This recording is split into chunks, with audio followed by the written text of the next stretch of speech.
discouragement can creep in secretly. Discouragement is so bold that it will even hide behind a smile.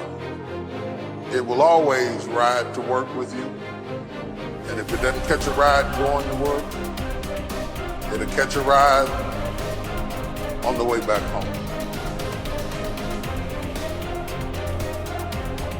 Whoever stays down is a loser. Who fail and get up, fail and get up, fail and get up. That is a winner. That is a winner. Because it takes courage to put yourself out there and try to get a little better. I think those who learn to endure hardship, struggle, challenge, difficulty, pain, failure, that's one side of that. And I just learned to be comfortable being uncomfortable. If you play it safe, you won't have much of a life. Life is risk. Well, let me tell you something. Don't be afraid of failing, because there's nothing wrong with failing. What is not okay is that when you fail, you stay down. I love that I feel bad when I don't do a good job. Guilt is a tool. Guilt is a weapon. Most people hate that about themselves. I love that feeling. I'm like, I didn't do a good job though. Next time I will.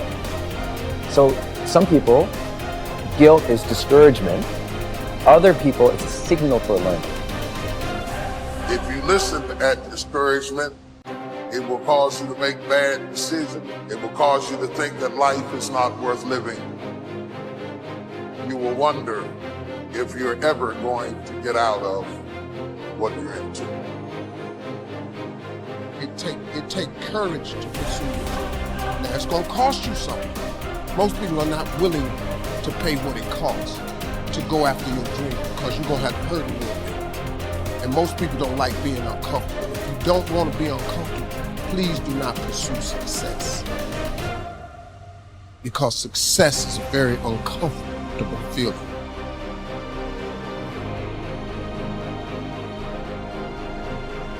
If you advance confidently in the direction of your own dreams and endeavor to live the life which you have imagined, you will meet with a success unexpected in common hours. Success is an inner process. Success is something that you bring to everything you do in your life. Today, if you ask me, what does it take to be happy, and give it you one word: progress. Progress equals happiness. When you're making progress in your body, even if you're not there yet, you feel good. We gotta grow, we gotta make progress. It's easy to make progress in the beginning of something. There is a power in mastery. And how many people do you know are really committed to mastery today? Most people dabble in a million things, they master nothing, and they wonder why they're unfulfilled. Because they're running for the sugar, the next thing that feels good, instead of getting past what doesn't feel good and getting to where you own something. Progress is the game, my friend. You gotta grow or you die inside. And you gotta give or you don't feel any meaning in your life. And life isn't always happy, but it can always be meaningful. And if it's meaningful, life is rich. You are a survivor, so I want you to get off this. I want you to cut it off. I want you to go in the mirror. I want you to make the rest of your life the best of your life. I can, I will, I must. When you realize you will be 10 times more energized, focused, and take positive action in your life, when you first choose to develop yourself as a priority and then get to the stuff of the world. And before you say happiness won't pay my bills, happiness will pay your bills. You must value yourself enough to take the time every single day to work on you, to engage in something that will ensure you are a positive influence on the world. You have not peaked here. There's more in you that you are expressing. Eye has not seen, ear has not heard, nor has entered the heart of mankind what's in store for you if you challenge yourself, if you persist and persevere, if you take ownership for your life. George Bernard Shaw said the people that make it in this life, they look around for the circumstances that they want, and if they can't find them, they create them. Create what you want. The reason you're here is because there's something in you that says, I can do more. This just can't be it. There's something in you. There's a calling on your life. I want you to know that no matter where you are in life, no matter how low you have sunk, no matter how bleak your situation, this is not the end. This is not the end of your story. This is not the final chapter of your life.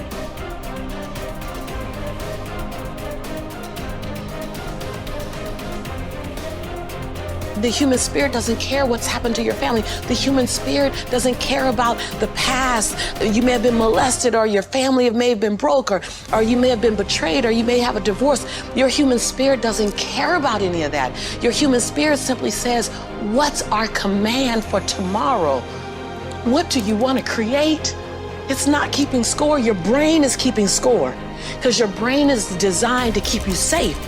Your soul, your intuition, your human spirit is designed to make you soar. And when you get to the edge of that stage, your brain will always tell you to step back. It's always going to tell you to step back, because you can fall. Always. It's going to tell you to step back, because before you fell, the last time you did this, you saw someone else fail. You could hurt. You could be off work. It's going to tell you. It's designed to keep you safe. So you have to be willing to play between your brain and your soul. And on some days, you got to just listen to your soul. And you got to say, I'm going to leap. I'm going to get to the edge. Most people are at the edge, and you're standing at the edge, and you're watching everyone else fly. You know, watching people's lives on Facebook. You're at the edge, watching someone else live, wondering what it's going to be like when you jump without ever jumping. And I'm just here to tell you, jump. Because only three things can happen. You're either going to jump and fly, or you're going to jump and fall on something soft, or you're going to fall down hard. Either way, you're going to get back up. You already know you got what it takes to get back up. Your greatest fear is not that you will fall. Your greatest fear is that you will live a full life and never fly, that you never leaped. You're not afraid of dying. You're afraid of dying before the world sees who you really are, before they really get your fingerprint, before they really feel your breath, before they really get your contribution, before they really feel you. That's what you don't want to happen. You don't want to leave this place without us knowing you were here. All I'm doing is giving my dream a chance. And I'm not extraordinary. You don't get off the hook. You don't get to be let off the hook. I'm an ordinary woman who chooses every day to make one more extraordinary decision.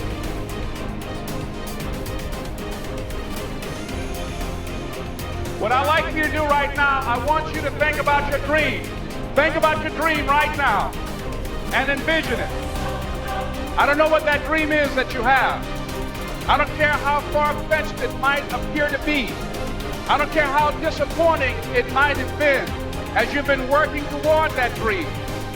But here's what I know, that dream that you're holding in your mind, that it's possible. See, sometimes we can't say, I can do that. But what we can say, that it's possible that I can have my dream. As we run toward it, as we work on it day in and day out. And most people don't work on their dreams. Why?